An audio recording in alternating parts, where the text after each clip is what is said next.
You're now watching Qnews. Here are the top stories for this hour. President Abdel Fattah al-Sisi has reaffirmed Egypt's full backing for the Arab Parliament as a platform for dialogue and joint Arab action. During a meeting with the Arab Parliament President Mohammed al-Limahi, House Speaker Hanafi Gebedi, al-Sisi highlighted the importance of unified Arab efforts in navigating current regional challenges.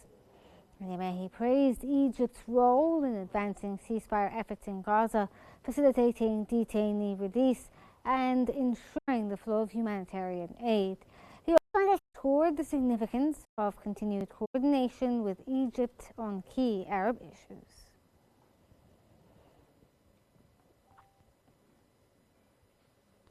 Russian President Vladimir Putin has received the Emir of Qatar, Tamim bin Hamad Al Thani, in Moscow for high-level talks on regional and bilateral issues. Putin reaffirmed that the two-state solution and the establishment of a Palestinian state remain the only viable path to lasting peace in the region. The Qatari Emir highlighted the ongoing coordination between Doha and Moscow across various matters and confirmed that several agreements will be signed during the summit.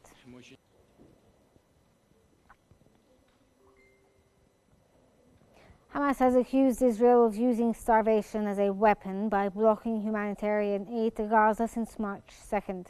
The group responded to comments by Israeli Defense Minister Israel Katz, describing the Israeli government's actions as an admission of war crimes for depriving civilians of vital supplies. Hamas also denounced statements by Israeli Minister Itamar Ben-Gvir opposing an aid entry into Gaza, calling for a decisive international response.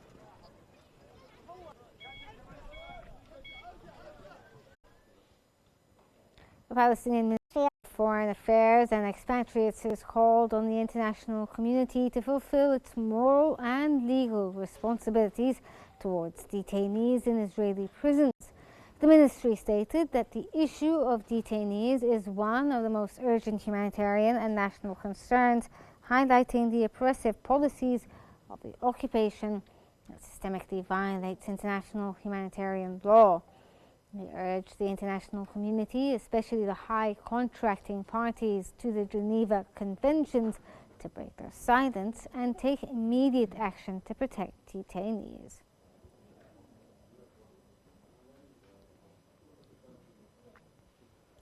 The occupying Israeli military has announced that it targeted Hezbollah infrastructure sites in southern Lebanon overnight. In a statement posted on X, the Israeli Defense Forces declared their intent to act against any attempts by Hezbollah to rebuild or establish a military presence under the guise of civilian activities. Despite a ceasefire agreement that took effect on November 27, 2024, Israel has reportedly committed over 1,260 violations, resulting in approximately 100 deaths and more than 330 injuries.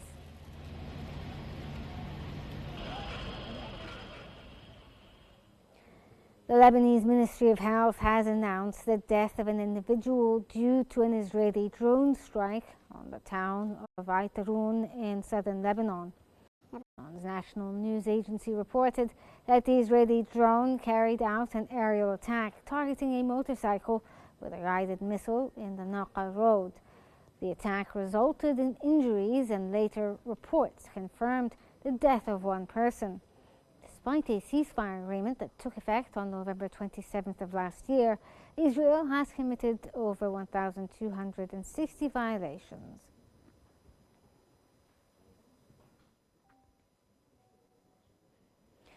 French President Emmanuel Macron has welcomed the U.S. Secretary of State Marco Rubio at the Élysée Palace in Paris. This meeting coincides with the visit of White House envoy Steve Witkoff and diplomats from Ukraine and Britain, who are also in discussions with French officials. High-level meetings highlight growing European concerns regarding the U.S. administration's approach to Moscow, especially following unsuccessful attempts to broker a ceasefire in the ongoing Russia-Ukraine conflict. Additionally, the U.S. officials plan to discuss nuclear negotiations with Iran.